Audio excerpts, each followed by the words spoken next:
Hello and welcome to Weather Snap. I'm Clare Nasir. I'm Alex Deakin. What is coming up this week? Well, it's the first of 3 bank holidays coming up in the next month or so. And as always, here in the UK, we are in search of sunshine. But first, Spain has hit the headlines yet again. And this time it's to do with a heat wave. And this heat wave has come earlier than seasonally it tends to. We do get a surge of heat, obviously, across Iberia, lots of warm air wafting up from North Africa. Last year, it was May. We were talking about this. This year, it is April, and we've seen some exceptional temperatures across the region. And it's not just about the temperatures either, Claire, because it has also been very dry. And April is actually on track to be the driest on record, with not a single drop of rain falling across more than half of the country in the first 17 days of the month. And since October, which marks the beginning of the hydrological year, rainfall has been 23% below normal. Now, I find that quite remarkable because we've had a south shifted jet for much of the winter and spring. And actually, we seem to have the low pressure systems to the south of the UK. They must have all been going across France and to the north of Spain because Spain has been so incredibly dry. Absolutely. And it is incredibly worrying because obviously they're coming into their late spring now and summer where it gets so hot. And having a drought early on, this time of year, you get the effective rain when the rainfall just comes. It's able to seep into the water table. And that's so important for water resource through the summer months where it's a long summer there. It really is. And in response to the drought, parts of Spain have imposed restrictions on water use for agriculture, as well as tourism, public gardens, refilling of swimming pools, all these things which are essential for tourist industry over there. There are restrictions just because of the lack of rain.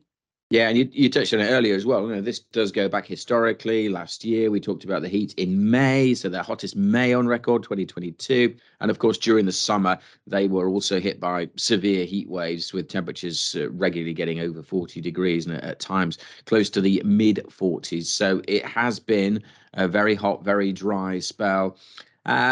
The highest temperatures tend to be inland, away from the coast, where a lot of the tourists are, of course. So actually, the highest temperatures tend to be inland, particularly close to the border with Portugal. And also in that area, let's not forget, the wildfires that hit last year in particular, but for the past few years, parts of Spain and Portugal have been really badly hit with violent wildfires.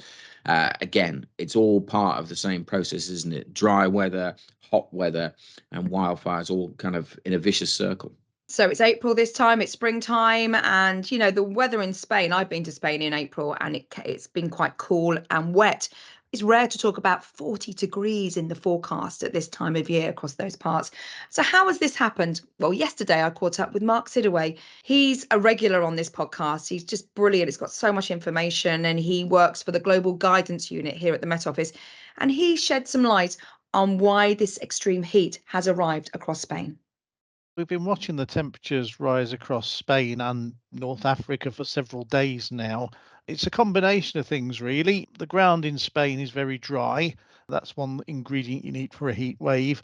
We've also had high pressure. So within the high pressure, air descends. And as it descends, it compresses and warms. And also we've drawn in warmer air from the surface over North Africa into southern Spain. So all those factors have combined to see those temperatures rise day on day. Why is the ground so dry? It's basically been just a high pressure in charge across that region for several months now. So a large part of Iberia and North Africa is in quite severe drought. So that's another contributing factor. Relative to average maximum temperature levels, how high are we talking here? Broadly speaking, we've been 10 to 15 degrees Celsius above where we would expect to be at this time of year. So typically an inland area of southern Spain would be somewhere around the mid-20s as a maximum at this time of year. So that's a good 10, in places 15 degrees above average.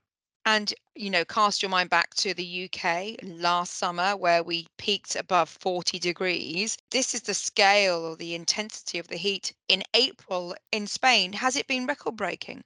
It's hard to believe, isn't it, that the extreme heat we saw last summer they're seeing already this year in Spain. But yeah, we think the April record has been broken. We've seen a temperature of 38.7 recorded at Cordoba Airport. We'll keep an eye on it for the next hour or so. That might go up a little bit more, but yeah, that is a new April record for Spain.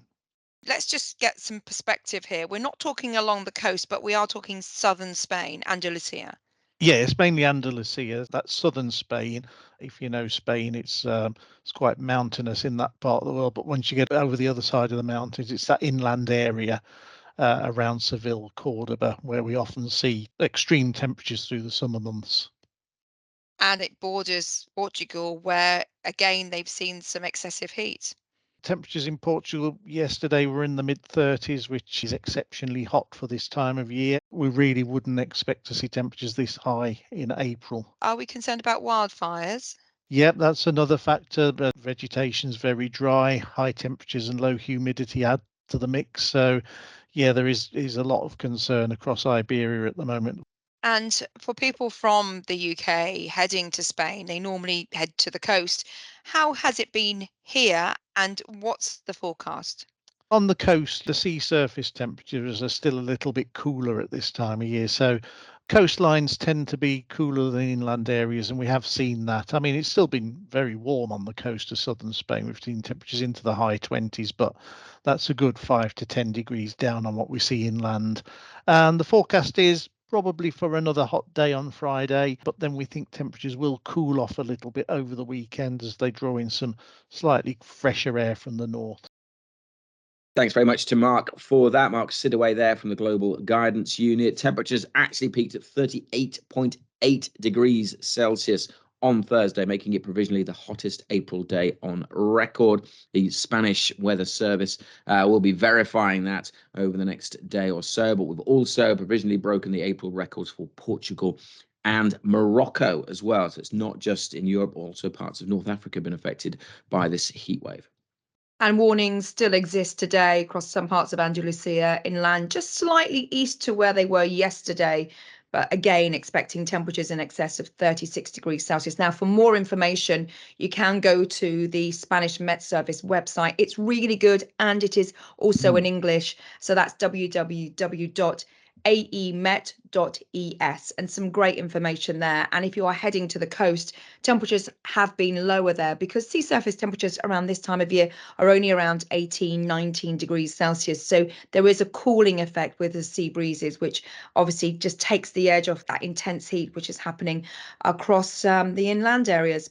So that's Spain, Alex. Having the last few months been talking about the intense heat ahead of the monsoon in India.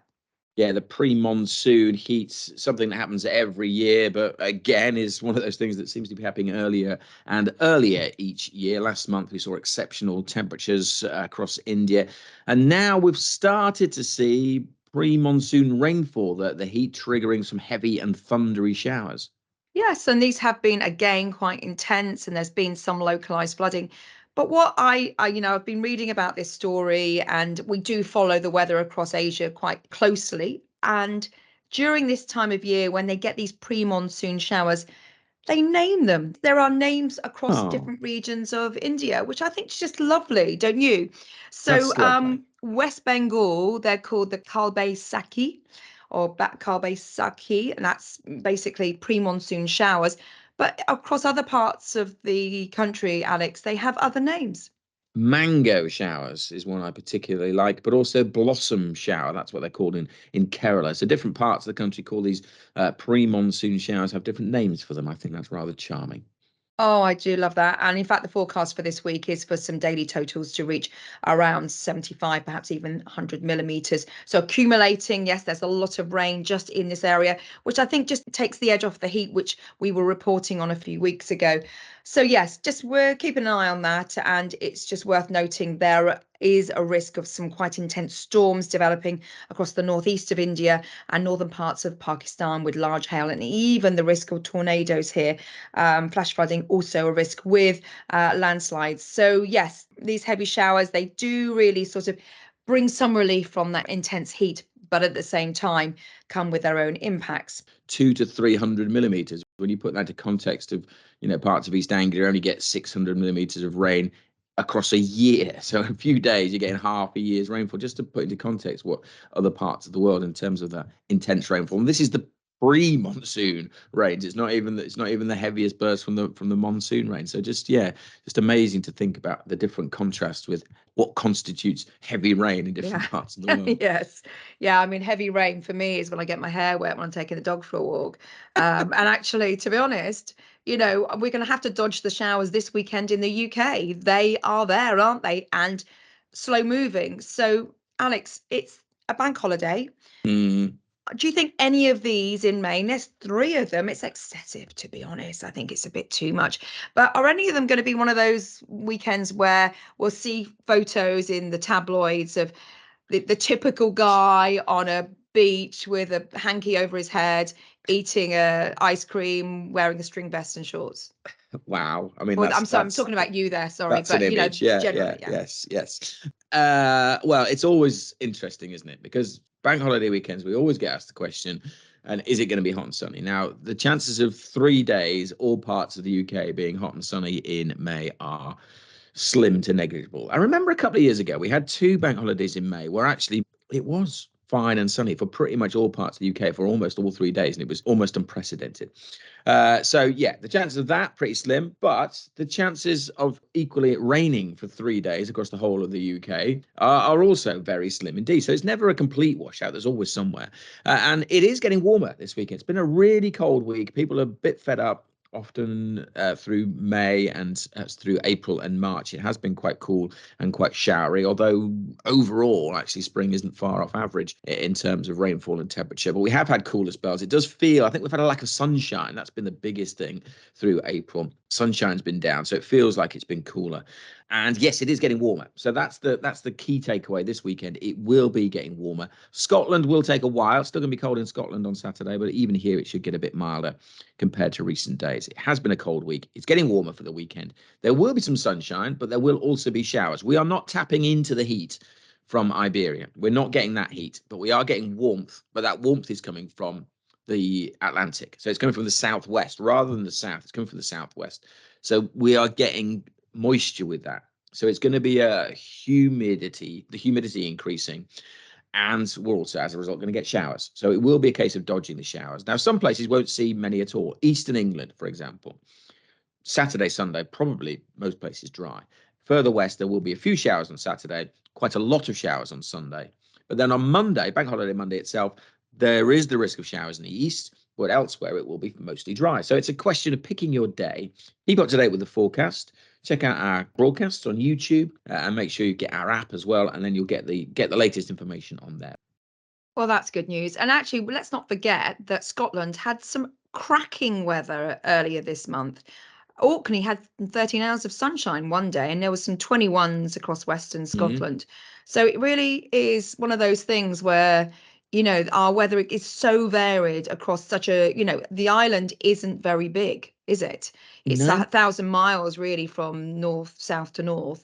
Yet the variation in weather can be really significant. And that's exactly what we've seen through April. And, the south. I thought you were going to say it's exactly why we love our job. Yeah, this week has been really hard, I think, because it's been so bitty, hasn't it? It's just like there's been lots of messy weather. There's been nothing, I would say, coherent where you can talk about a swathe of rain trundling in from the west, and this, it's like, And that's often it's that technical term. And that's often the case, as you get into this transition, the jet stream is weakening, so you're not going to get these bands of rain coming across. Any weather fronts are starting to be fairly weak affairs, so you don't get that. It's often the case of early spring into the summer, and then later in the summer we'll obviously be looking at the temperatures rising and the potential for big thunderstorms. But we're kind of in that mid phase at the moment where if the weather is kind of mixed, it is very bitty. And you need 3 minutes for a weather forecast, whereas particularly when you're on Channel 5, you've only got 70 seconds, so it's tough to get it all in. It's a skill. Now, just before we go, let's find out what happened last week in terms of temperature extremes across the UK. Here's Aidan McGibbon with last week's highs and lows. And last week, I think he was in Scotland, and it's testament to the fact it was a great week up there. Wasn't that 2 weeks ago? Oh yeah, 2 weeks ago. Well, it just merges. This has been a tough month, Alex. It really has. Here are your extremes for the week beginning Monday the 17th of April. The warmest place was in Kinlochew, Ross and Cromarty with a high on Monday of 21.2 Celsius, making it the warmest day of the year so far. It wasn't quite that warm in Scotland when I was there on my holidays. The coldest spot was also in Scotland during the early hours of Saturday morning when Braemar in Aberdeenshire dipped to minus 5.6 Celsius. And Saturday was the wettest day in Culdrose, Cornwall. 24 millimetres of rain fell. And finally, the sunniest place was Tiree in Argyll with 14.1 hours of sunshine on Thursday. Thanks very much to Aidan. Have a good bank holiday weekend, Alex. Thanks again for your insights. I'm sorry we've got no sort of astro information this week, what's going on in, beyond our atmosphere, but we'll come back to that at some point in the next few weeks with some expert insights from Alex Deakin. There's always the space. We can always go to space, can't we? That's always, It's always there. It's not going anywhere. Thanks very much, Claire. I'll speak to you again soon. And thanks very much for listening. We'll see you next week. Weathersnap is a podcast by the UK Met Office. For the latest weather conditions where you are, download the Met Office weather app.